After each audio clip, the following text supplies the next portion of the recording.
Bu ko'rib turgan ikkita ko'chat daraxtlar Magnola hamda Bonsai daraxti. Bitta Gentrani puli turadi. Izohlarda shu ko'chatlarni farqiga boradigan narx-navoni yozib qoldiringlar. Bugungi manzilimiz O'rizor mahallada joylashgan umumiy 6 sotuv yer maydonidan iborat bo'lgan qasr hovlimiz. 1 million AQSh dollardan ortiq pul ketgan hovlimiz teng yarim narxlarda srochda sotiladi. Sotilayotgan xonadonimizda Seryozning akani uylari ayrim sabablarga ko'ra sotyaptilar. Oke, kelishtiring. Zetayotgan pulni ancha baland deb turib, 600 mingdan sal nari beri narx chiqardi. Hop, qaranglar, mana bu uyimiz podval 1-2 etaj. Umumiy 6 sotuvga tushgan. Fasadda o'zi 20 metr, ichkariga yana 30 metr ketgan. Bundan tashqari zo'r fishka tarafi uyimizning ichida o'zini ofislari ham bor. Tashqari taraf landshaftlari qilingan, ограждениялар bor. Uylarda mehmondorchilik bo'ladigan bo'lsa, uglovoy taraf bemalol kirasizlar. Alohida o'zining darvozasi bor. Ko'chamiz asfalt qilingan, hamma kommunikatsiya bor. Bundan tashqari tupik ko'cha, yopiq ko'chada joylashgan. Uyimiz, ishoning, hoji aka, rosta gazim zo'r. Shu video manfaatli chiqishi uchun bitta like bosib, yaqinlarga shu videoni jo'natib qo'yasizlar, biz sizlarga batafsil uyni ko'rsatib chiqamiz. Tashqariga ham, ichkariga ham mashina qo'yish uchun sharoitlar qilingan, elektromobil uchun elektr stansiya. Ishonasizlar, bitta kamazam kirib ketadi. 6 sotuvli joyimiz, asosiy bino kirish zinapoyalari bu yoqda o'zini favoralariga chiqib qo'yilgan. O'rtada landshaft zonasi, bu yerda gullar, daraxtlar ekilgan, tapchan zonalar, tapchani tagidan qaranglar. Bu yerda o'zini devordan favoralarga chiqib qo'yilgan sharsalalarni. Etek tomonda yosh katta otaxona xohlamoqchi uchun alohida xona, zallar qilib qo'yilgan hamda kattagina darvoza, mehmonlar bemalol kirib chiqib yuraveradi. Uy egalari Dubaydan bitta zo'r ideya qilishgan, qaranglar. Hamma hovlida bo'ladigan muammo tikonlar qilib qo'yishgan. Bu tikonlar nimaga? Qushlar kelib turib, eng qurib mashitda o'tirmasligi uchun Dubaydan maxsus olib kelishgan ekan. Xonalarini bu sizlarga batafsil tushuntirib ko'rsatib o'tamiz.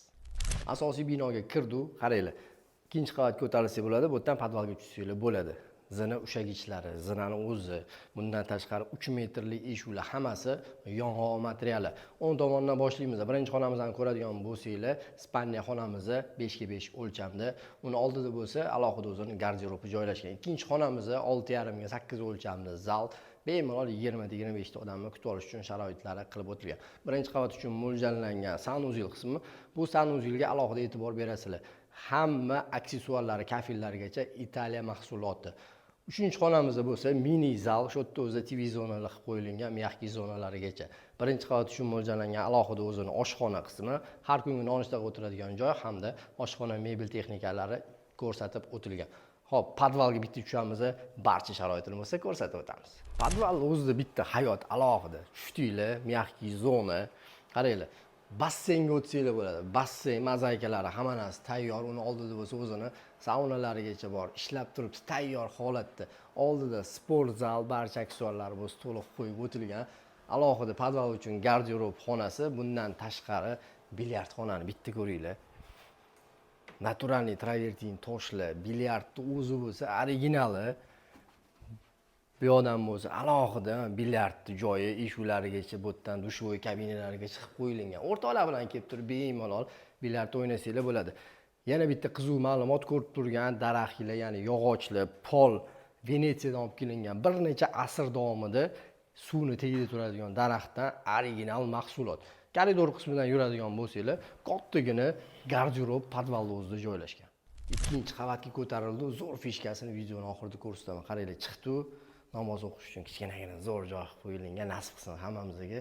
Koridor orqali yuradigan bo'lsanglar, cherdiga chiqish uchun joy. Yopib alohida xona qilib qo'ysanglar ham bo'ladi. Ikkinchi qavat uchun mo'ljallangan kattagina zal qismimizda ko'rib turganlaridek yeritigi, taxtalari hammasi ruchnoy ish. Ikkinchi qavat uchun mo'ljallangan sanuzilimiz bu yerda ham kafillarigacha barcha aksessuarlari to'liq Italiya mahsuloti.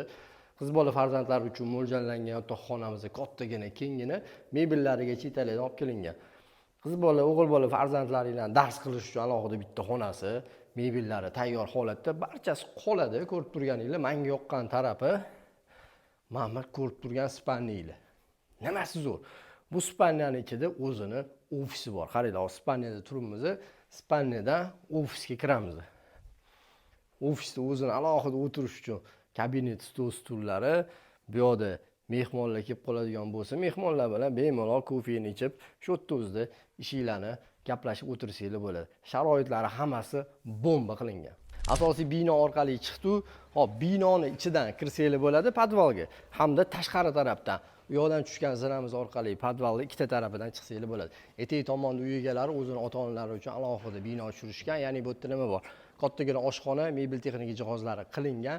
Ikkinchi oshxonamiz. Bu yoqdan bo'lsa, mehmonxonaga o'tsanglar bo'ladi. Oldidan kattalar uchun mo'ljallangan yotoqxona, o'zining ichida sanuzellarigacha.